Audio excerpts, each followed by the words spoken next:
Olá, meu irmão, minha irmã. Mais uma vez preparamos para você o programa Voz da Igreja. Obrigado pela sua audiência, obrigado pela sua escuta. Bebendo da fonte, vamos visitar o belo texto de São Lucas, a parábola do Pai misericordioso.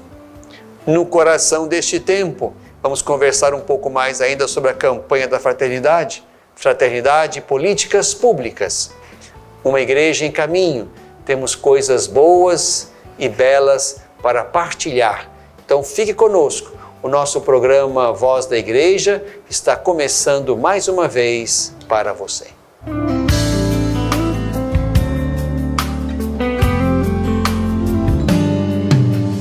Bebendo da fonte, meu irmão, minha irmã, Quaresma é tempo de beber da fonte da Sagrada Escritura, onde Deus continua falando conosco, indicando-nos o caminho, indicando-nos a verdade que deve iluminar e conduzir os nossos passos. Quaresma é tempo de meditação orante da Palavra de Deus, para que possamos colocar-nos mais uma vez na escola de Jesus, na escola do Evangelho, e assim sabermos em que direção orientar a nossa vida e realizar a nossa conversão. Convido você, meu irmão, minha irmã, a ler comigo neste programa o texto de Lucas, capítulo 15, versículos de 11 até o versículo 24. Lucas 15, 11, 24. Jesus contou-lhes esta parábola. Um homem tinha 2 filhos. O filho mais novo disse ao pai: Pai, dá-me a parte da herança que me cabe. E o pai dividiu os bens entre eles. Poucos dias depois, o filho mais novo juntou o que era seu, partiu para um lugar distante e ali esbanjou numa vida desenfreada tudo o que possuía. Depois que gastara tudo o que possuía, chegou uma grande fome àquela região. E ele começou a passar necessidade. Então foi pedir trabalho a um dos cidadãos do lugar, que o mandou a seu campo guardar os porcos. Ele queria matar a fome com a comida dos porcos, mas nem isso lhe davam. Então caiu em si e disse: Quantos empregados do meu pai têm pão com fartura, e eu aqui morrendo de fome. Vou partir e voltar para meu pai e dizer-lhe: Pai, pequei contra o céu e contra ti. Já não sou digno de ser chamado teu filho. Trata-me como a um dos teus empregados. Então, ele se pôs a caminho e voltou para seu pai. Quando ainda estava longe, seu pai o avistou e foi tomado de compaixão. Correu-lhe ao encontro, abraçou-o e o beijou. O filho então disse ao pai: Pai, pequei contra o céu e contra ti. Já não sou digno de ser chamado teu filho. No entanto, o pai disse aos seus servos: Trazei depressa a melhor túnica para vestir meu filho, colocai-lhe um anel no dedo e sandálias nos pés. Trazei o novilho gordo e matai-o, para comermos e festejarmos, pois este meu filho estava morto e tornou a viver, estava perdido e foi encontrado. E começaram a festa. Meu irmão, minha irmã, Estamos diante deste belo texto do terceiro Evangelho. O Evangelho de Lucas, que lemos ao longo deste ano litúrgico, é por excelência o Evangelho da compaixão, o Evangelho da misericórdia, o Evangelho onde nos colocamos diante de Jesus, que é expressão, encarnação da misericórdia do Pai. E aqui este capítulo 15 pode ser considerado o coração do Evangelho de Lucas. Aqui estão 3 preciosas parábolas: a parábola da ovelha perdida, a parábola da moeda perdida e esta parábola chamada a parábola do filho pródigo, que talvez fosse melhor se chamada a parábola do Pai misericordioso. É este texto do Evangelho de Lucas que nos põe avançando no coração da Quaresma, tempo de conversão, tempo de voltar ao Pai, tempo de recuperar a proximidade do Pai e de estar debaixo da soberania misericordiosa do Pai. Este texto que já gerou artes de muitas qualidades e de muitos quilates, seja arte escrita, arte pintada, esse texto é um texto gerador de muitas e muitas reflexões da alma humana. Já nos colocamos certamente diante do belo quadro de Rembrandt, onde contemplamos a belíssima pintura do pai que acolhe o seu filho que volta, tendo ao fundo, no escuro, o filho mais velho. Ou quem não leu ainda A Volta do Filho Pródigo, de Nouwen, uma obra-prima também que nos faz penetrar o mistério deste texto do Evangelho de Lucas. Vale a pena contemplar essas 2 obras-primas geradas exatamente pela contemplação e meditação deste texto. Mas aqui nos colocamos diante exatamente da misericórdia. Um pai que tinha 2 filhos, um deles pediu para dividir a herança com o pai ainda vivo, o que torna agressiva e desrespeitosa esta postura do filho. Este filho mais novo sai com esses bens que o pai, tendo dividido em 2 partes, confiou a ele a sua parte, sai com esses bens e os esbanja numa vida desenfreada, diz o texto, e ali chega a experiência da humilhação, a experiência da fome, a experiência de estar onde não quereria estar, cuidando de porcos, o que para o judeu seria incompreensível, levando em conta a impureza deste animal. Chega-se, portanto, à parte mais humilhante da existência, quando se afasta do coração do pai aquele filho que queria viver a aventura da sua liberdade, queria construir a sua vida longe do pai. É ali, na experiência da desgraça e da humilhação, que ele toma a atitude sensata. E este versículo certamente é precioso, o versículo 20. Então ele se pôs a caminho e voltou para o seu pai. Tomou a decisão de voltar às origens, onde na convivência com o pai, no trabalho de cada dia, na vida segundo a ordem colocada pelo pai, ali se construía a história da proximidade, a história do amor e do cuidado, onde debaixo do olhar amoroso do pai, tudo decorria segundo os limites de uma liberdade madura e crescida. Aqui é importante destacar também as atitudes do velho pai. O texto diz que o velho pai o avistou de longe e foi tomado de compaixão, correu-lhe ao encontro, abraçou-o e o beijou. Verbos que talvez não comunguem bem com um pai velho. Enxergar longe, correr, abraçar e beijar. Isso são imagens e verbos que traduzem bem o coração do pai.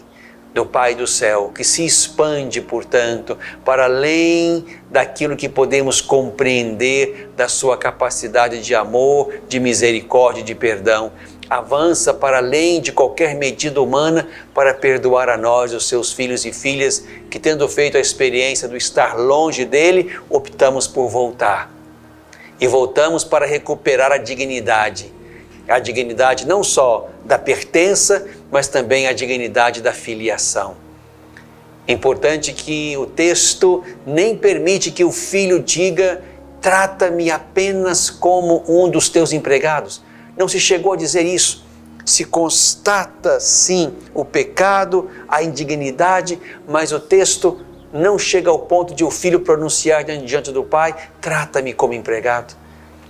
Mas ali, diante daquele pai que acolhe, que não levanta a mão com a grande alpercata para bater no filho que gastou tudo que lhe tinha dado o pai, mas no abraço e no beijo acolhe, põe anel no dedo, sandália nos pés, roupa nova, faz festa porque o filho voltou. É esta imagem, meu irmão, minha irmã, que eu e você deveríamos ter quando fôssemos ao sacramento da reconciliação.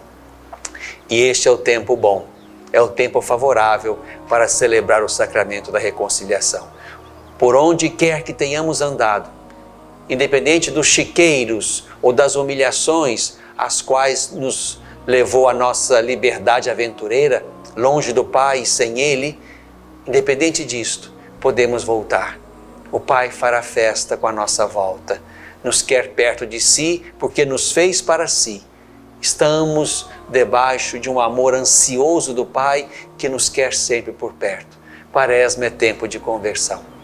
Coloquemo-nos, eu e você, como esse filho mais novo que, tendo errado, deseja voltar, volta e se alegra com o Pai que faz festa porque o filho voltou. Rompamos com a nossa vida velha e abramos-nos à misericórdia de Deus, que haverá de nos dar dignidade nova, alegria nova, a fim de que possamos começar com o Pai e, a partir da sua misericórdia, uma história nova, uma história de graça, de liberdade madura, de construção da vida na direção de Deus. Bebemos da fonte.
no coração deste tempo.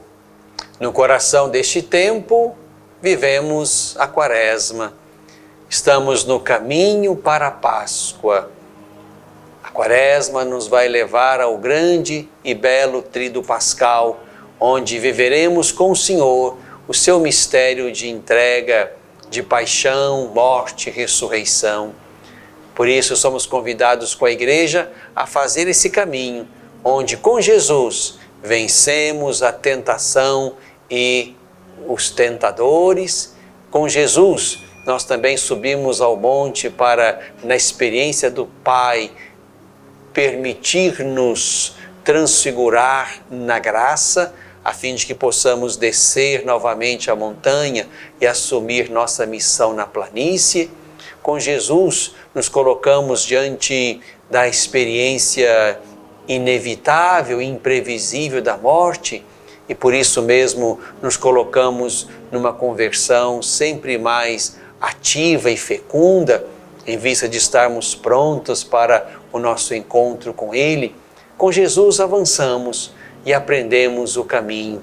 Aprendemos que, de fato, a nossa humanidade chega à sua perfeição quando põe-se na direção de Jesus. E como lembra Paulo, quando cresce na direção da estatura da plenitude de Cristo.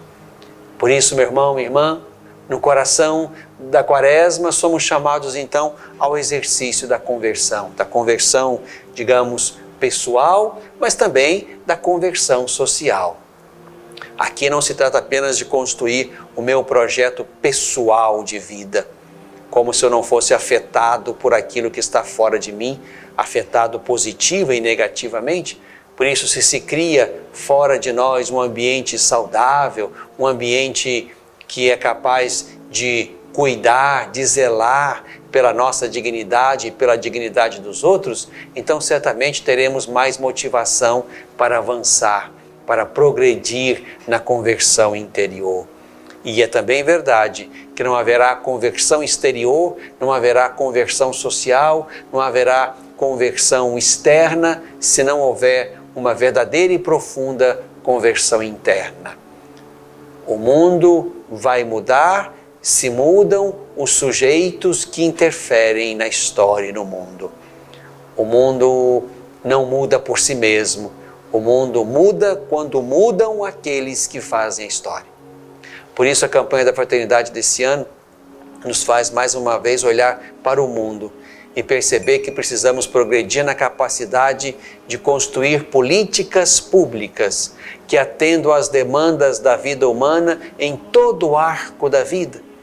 E assim, por processos participativos, através de uma consciência cidadã, através de uma capacidade sempre maior de pensar e de desejar o bem comum, nós vamos avançando para um modo, digamos assim, sadio, saudável de organizar a sociedade, de modo que entendamos que por esta via nós também apressamos e ampliamos o reino de Deus, que acontece na história pelos meios e pelos modos com os quais a história é construída. Por isso, meu irmão, minha irmã, quero mais uma vez convidar você a mergulhar um pouco mais exatamente na dinâmica e na reflexão da campanha da fraternidade. Visitando ainda o texto base deste ano, nós nos encontramos com, digamos, informações importantes acerca da nossa história. Nós não somos uma nação tão velha como outras nações, outros países do continente europeu, do continente africano e de outros continentes. Nós temos um pouco mais de 500 anos. Isso parece engraçado, mas se entre nós encontramos pessoas com 100 anos de idade, estamos falando de 5 gerações, ou um pouco mais de 5 gerações. Portanto, nós não temos uma longa história a ponto de termos aprendido com a nossa longa história e com os seus processos positivos e negativos. Quando nós falamos de 500 anos de Brasil, um pouco mais, nós estamos falando de 322 anos de colonialismo. onde estivemos exatamente sob o olhar explorador da colônia portuguesa. Estamos falando de 197 anos do que se pode chamar um Estado brasileiro. 197 anos. Aqui estou pensando exatamente a partir da independência do Brasil. 197 anos. Desses 197 anos, temos 67 anos de monarquia, onde ainda houve uma grande e grave influência, digamos, de Portugal, ou pelo menos dos representantes do governo e da soberania portuguesa sobre nós, naqueles que, estando conosco, nos governavam a partir do olhar de cima. 67 anos de monarquia, 130 anos de república, 130 anos, o que nos faz perceber, portanto, que a nossa, digamos, história de autêntica autonomia política, social, ideológica, nacional, isso tem um pouco mais de 100 anos.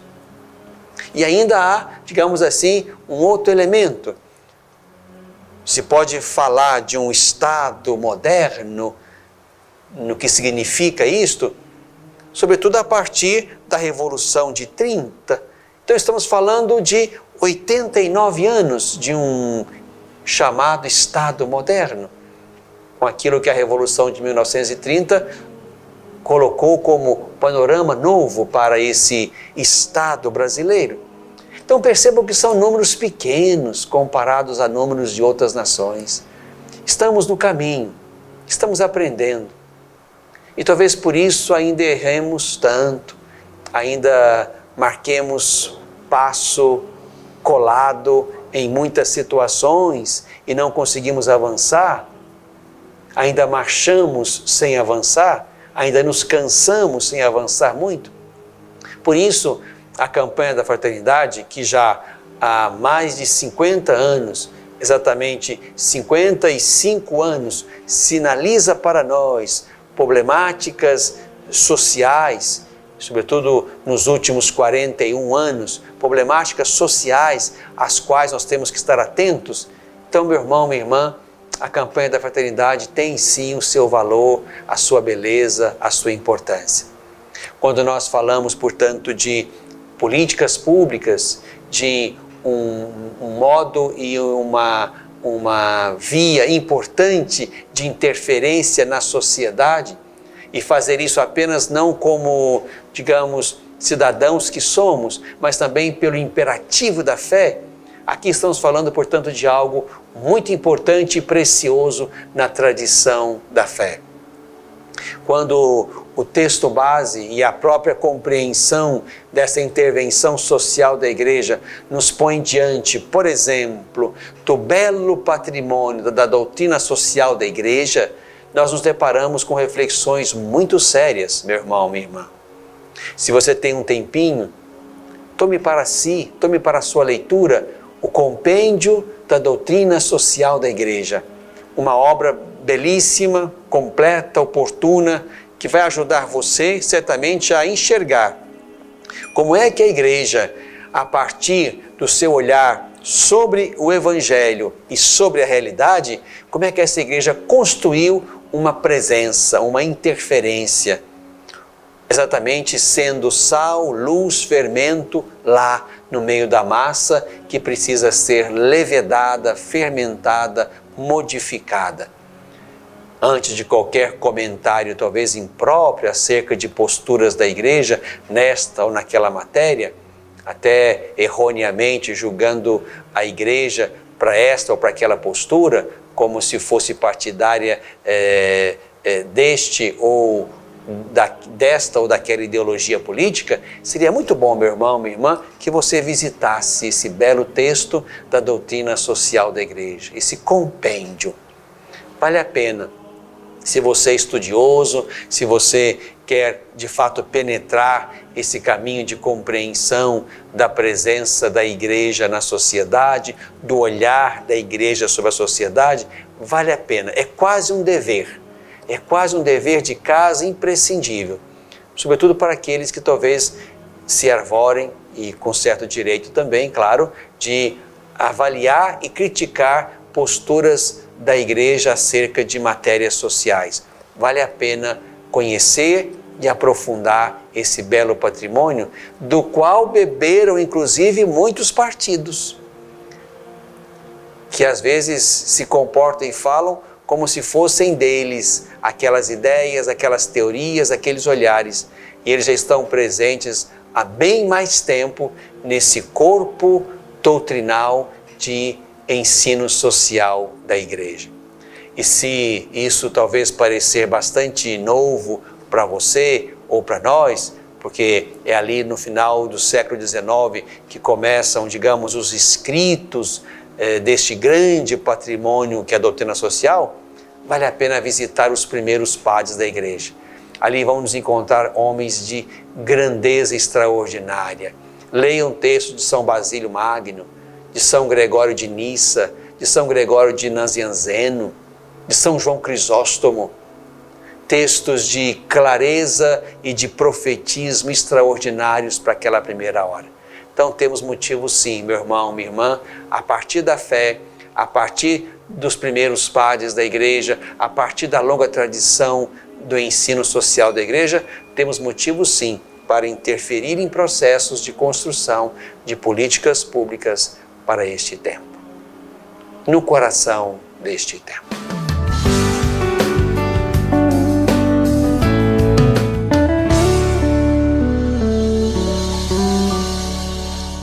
Às vezes, tudo que uma criança precisa para superar uma tempestade em sua vida familiar é encontrar um lar provisório. Uma família que a acolha por um tempo, enquanto sua própria família se reestrutura para recebê-la de novo.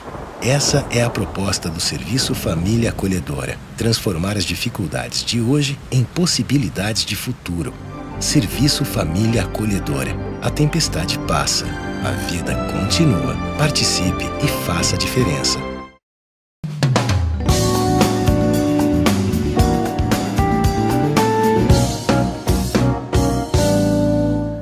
Uma igreja em caminho. Meu irmão, minha irmã, Deus nos concede a graça de viver muitos e belos momentos. Neste final de semana, nos alegramos por mais uma celebração que realizamos lá no campus da UENG, da Universidade do Estado de Minas Gerais, aqui em Divinópolis, onde estão também muitos jovens católicos. E ali, de tempo em tempo, se celebra uma Eucaristia, um pequeno encontro orante. Então, mais uma vez, nessa sexta-feira, dia 29 de março, vamos celebrar a Eucaristia lá naquela casa de educação. De modo que também, com respeito à autonomia daquela casa, à natureza daquela casa, também queremos, de alguma forma ali dentro, cultivar a fé daqueles jovens que estão lá, para se abrirem a outros saberes, para se qualificarem para as tarefas que pretendem realizar no mundo, mas sem perder a fé, dialogando sempre com a fé que lhes chegou primeiro e por isso mesmo deve ser mantida como um elemento importante daquelas vidas. Então, sexta-feira, dia 29, às 20 horas, celebramos a Eucaristia lá na UENG com os nossos jovens universitários católicos que estão lá. Também, neste domingo, 31 de março, vamos abençoar o Centro Pastoral da Paróquia de Nossa Senhora Aparecida, aqui em Divinópolis. Depois de longos anos na construção daquele centro pastoral, chega a hora abençoada de colocar diante de Deus aquela casa de encontro, de reuniões, de também celebrações, de formação, a fim de que o Senhor esteja lá sempre com a sua graça, fecundando a vida pastoral daquela bela comunidade paroquial de Nossa Senhora Aparecida aqui em Divinópolis. Então, às 9 horas da manhã, celebramos a Eucaristia e abençoamos em seguida o centro pastoral daquela comunidade paroquial. E nesta segunda-feira, dia 1º de abril, vamos a Brumadinho. Eu e juntamente com outros quase 30 sacerdotes, vamos visitar aquela comunidade, abalada pelo crime ambiental, do rompimento da barragem, e ali vamos visitar as famílias, vamos rezar com elas, vamos escutá-las, vamos levar o nosso afeto, o nosso amor, a nossa caridade pastoral, vamos celebrar a Eucaristia. Então, neste dia 1º de abril, quero contar com a sua oração, mesmo à distância, para que a nossa presença lá, junto àquela comunidade sofrida e profundamente marcada pela desgraça e pela dor, do rompimento da barragem e da morte dos mais de 300 membros queridos daquela comunidade. Então vamos lá para, digamos, o nosso dia de compaixão, de solidariedade, de oração. Conto com a sua presença orante, a fim de que possamos ser presença boa, presença de Deus junto daquela gente. Uma igreja em caminho.